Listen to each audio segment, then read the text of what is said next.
Somewhere between the cracked sidewalk and the rusted chain-link fence, there's a plant with leaves the size of dinner plates and burrs that cling to your socks like tiny grappling hooks. You've cursed it. Your dog has worn it home. Your lawnmower has choked on it. And yet this aggressive, unkillable weed, the common burdock, Arctium lapa, has been one of the most prescribed plants in the pharmacies of 3 continents for over 2,000 years. Here is what most people never learn. Burdock root contains a prebiotic fiber called inulin that feeds the exact bacterial strains modern gastroenterologists are trying to restore with expensive probiotics. Its seeds carry arctigenin, a lignan that Japanese researchers at Osaka University have shown inhibits the replication of certain tumor cell lines in vitro.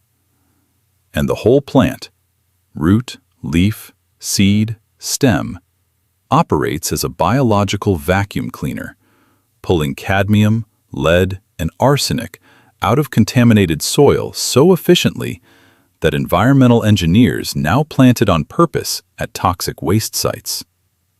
The same chemistry that cleans poisoned earth may help clean your blood. But burdock is not a toy. If you are on insulin or metformin, its blood sugar effects can stack dangerously. If you are pregnant, certain compounds can stimulate uterine contractions. And if you harvest it from a roadside ditch without knowing what you're doing, you might confuse it with deadly nightshade, a mistake that has sent foragers to emergency rooms. What if I told you that beneath every burdock plant sits a root system that operates like a pharmaceutical production line, assembling, storing, and deploying compounds on a seasonal schedule that would impress a logistics manager? Burdock root is not a single medicine. It is a warehouse. The primary storage molecule is inulin, a fructan polysaccharide that can constitute up to 50% of the root's dry weight when harvested in the fall of its first year. Inulin is not digested by human enzymes. Instead, it passes intact into the colon, where it becomes selective fuel for bifidobacterium and lactobacillus species, the same strains that line the shelves of every probiotic aisle in America. A 2015 meta-analysis, published in the Journal of Nutrition, found that dietary inulin supplementation, at doses as low as 5 grams per day, significantly increased fecal bifidobacterium counts within 2 weeks. A single tablespoon of dried burdock root powder can deliver 3 to 4 grams. But inulin is just the foundation. Alongside it, the root produces chlorogenic acid, the same antioxidant compound that makes green coffee bean extract a billion-dollar supplement category. Chlorogenic acid inhibits glucose-6-phosphatase, the enzyme that releases stored glucose from the liver into the bloodstream. Think of it as a governor on an engine. It doesn't shut down glucose production, but it limits the speed at which sugar floods your system after a meal. A 2017 study in Phytotherapy Research measured a statistically significant drop in fasting blood glucose in diabetic rats fed burdock root extract for 28 days. And then there is arctigenin, a lignan that has attracted serious attention from oncology researchers. Arctigenin works like a molecular spanner thrown into the gears of NF-kappa B, a protein complex that acts as a master switch for inflammation. When NF-kappa B is overactivated, as it is in chronic inflammatory conditions and many cancers, it drives cell survival, proliferation, and resistance to chemotherapy. A 2011 paper in the Journal of Natural Products showed that arctigenin suppressed NF-kappa B activation and induced apoptosis in human lung cancer cell lines. This is not a cure. It is a mechanism, and it is a mechanism that major pharmaceutical companies are trying to replicate synthetically. The factory floor runs deeper than most people imagine. But how did humans first learn to dig? Have you ever wondered how a plant native to Europe and Asia ended up in every grandmother's remedy book from West Virginia to Wyoming? The answer involves monks, settlers, and a vegetable tradition that the Japanese turned into high cuisine. Burdock arrived in North America with European colonists, probably as a medicinal hitchhiker rather than an intentional planting. By the 18th century, it had naturalized across the eastern seaboard and moved west with the frontier. Appalachian folk herbalism adopted it with enthusiasm. In the mountain communities of Kentucky and North Carolina, burdock root tea was a spring tonic, a blood purifier, given after long winters of salt pork and cornbread. They called it beggar's buttons for the burrs, or simply dock root. The Eclectic physicians, a school of American doctors who practiced from the 1830s through the 1930s, listed Arctium lapa in their Materia Medica as an alterative, a class of medicines believed to gradually restore proper function to the body. Their language was pre-molecular, but their observations were precise. They noted improved skin conditions, better digestion, and reduced joint pain in patients given burdock preparations over weeks. Native American nations had their own relationships with burdock. The Iroquois used root decoctions for blood disorders. The Ojibwe applied crushed leaves as poultices for burns. The Potawatomi brewed the root for stomach complaints. These traditions developed independently from European herbalism, which tells you something important. When multiple unconnected cultures converge on the same plant for similar purposes, the probability that something real is happening biochemically increases substantially. Meanwhile, across the Pacific, the Japanese had taken burdock in an entirely different direction. Gobo, as they call the root, has been a culinary staple since at least the Edo period, roughly the 17th century.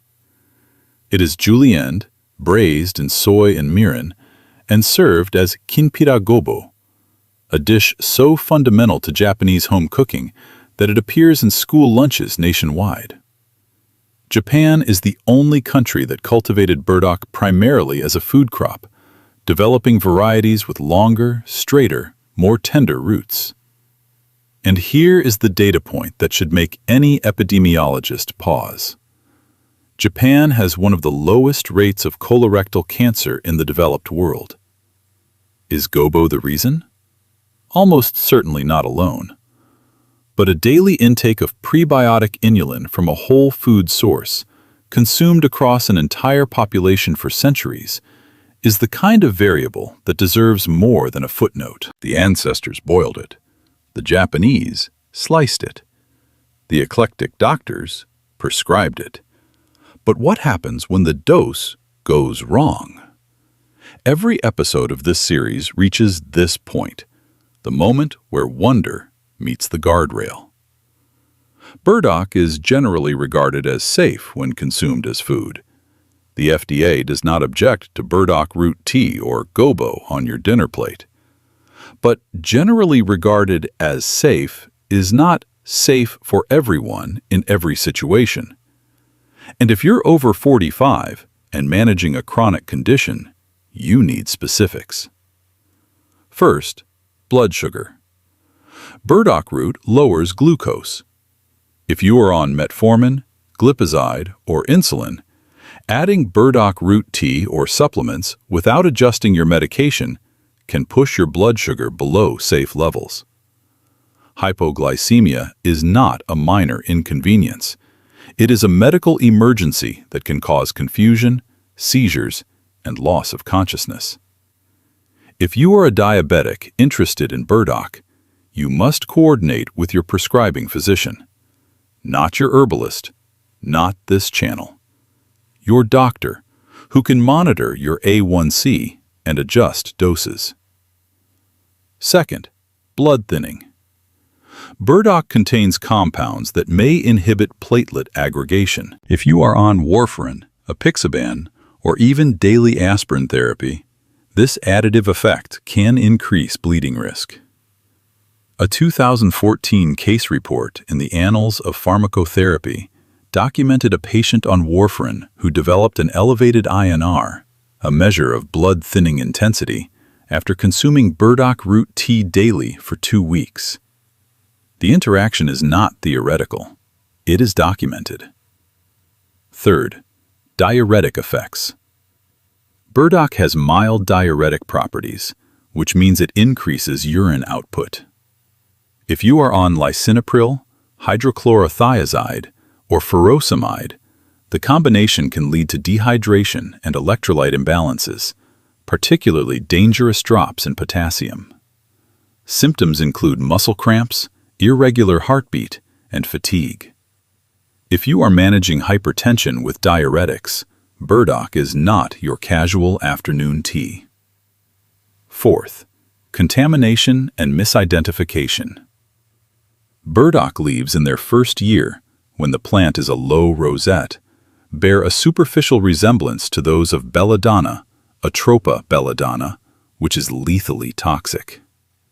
The key difference? Burdock leaves are woolly white on the underside. Belladonna leaves are smooth and hairless. If you cannot make that distinction confidently in the field, do not wildcraft burdock. Buy it from a reputable supplier. Additionally, burdock is a bioaccumulator. It pulls heavy metals from soil with industrial efficiency. A root harvested from a roadside, a former gas station lot, or near railroad tracks may contain cadmium and lead concentrations that exceed safe consumption limits. Location matters as much as identification. Fifth, pregnancy and lactation. Burdock root has been shown to have uterotonic properties in animal models, meaning it can stimulate uterine contractions. Pregnant women should avoid burdock supplements entirely. The data on lactation is insufficient, and in the absence of data, caution wins. And finally, thyroid medication. If you are on levothyroxine, be aware that burdock's high fiber content, particularly inulin, can bind to thyroid hormones in the gut and reduce their absorption. Take levothyroxine at least 4 hours apart from any burdock preparation. This applies to all high-fiber foods, but burdock's inulin concentration makes it especially relevant. The danger zone is wide, but for those who navigate it carefully, there is a protocol. Burdock is available in 4 primary forms, each with different strengths and appropriate uses. Here is how to approach each one correctly. Dried root tea, the most traditional preparation. Use 1 tablespoon of dried, cut and sifted burdock root per 8-ounce cup of water. Bring to a boil, then reduce heat and simmer, do not steep, for 15 to 20 minutes. This is a decoction, not an infusion. Roots require sustained heat to release their compounds. Strain and drink. 1 to 3 cups per day is the range supported by traditional use. Start with 1 cup daily for the first week and monitor your body's response. The taste is earthy, mildly sweet, with a slight bitterness. Most people find it pleasant. Fresh root, gobo style. If you can find fresh burdock root at a Japanese or Asian grocery, you have access to the best culinary form. Scrub the root, but do not peel it. Many active compounds concentrate just under the skin. Julienne into matchstick-thin strips. Soak in cold water with a splash of vinegar for 5 minutes to prevent oxidation. Sauté in a tablespoon of sesame oil over medium-high heat for 3 to 4 minutes. Then add a mixture of 2 tablespoons soy sauce, 1 tablespoon mirin, and 1 teaspoon sugar. Cook until the liquid is absorbed, about 5 minutes. This is kinpira gobo. Serve as a side dish. A half-cup serving delivers roughly 3 grams of inulin, meaningful amounts of chlorogenic acid, and potassium, magnesium, and manganese. Tincture, a concentrated extract. Commercial burdock root tinctures are typically prepared at a 1:5 ratio in 40% alcohol. Standard dosing in Western herbal practice is 2 to 4 milliliters, taken 2 to 3 times daily in a small amount of water. Tinctures deliver arctigenin and other lignans more efficiently than tea because alcohol extracts compounds that water alone cannot. However, this also means the risk of drug interactions is proportionally higher. If you are on any of the medications mentioned in the danger zone, tinctures are not the place to start. Capsules and powdered root, the convenience option. Standardized burdock root capsules typically deliver 300 to 500 milligrams per capsule, with recommended doses of 2 to 3 capsules daily. The advantage is consistency. You know the dose. The disadvantage is that you lose the ritual, the taste, and the inulin fiber, which is often partially removed during processing. If you choose capsules, look for products tested by a third-party lab, USP, NSF, or consumerlab.com verification, because the supplement industry's quality control is, to put it charitably, inconsistent. One additional note on timing. Burdock root, harvested in the fall of its first year, contains the highest inulin content. By the second year, the plant uses its stored inulin to fuel flowering and seed production, and the root becomes woody and less medicinally useful. If you are buying dried root, ask your supplier about harvest timing. If they cannot tell you, find a supplier who can. Burdock is one of nature's great paradoxes.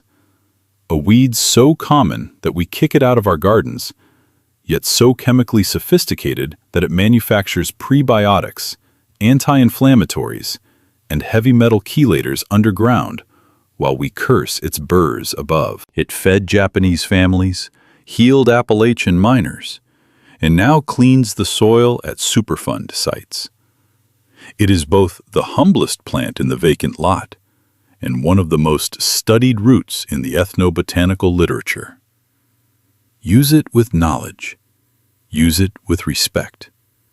And remember, everything is poison. Everything is medicine. The dose makes the difference. Next weekend, we open the archive on wormwood, the bitter green ghost behind absinthe, ancient parasite cures, and one of the most controversial malaria treatments of the 21st century.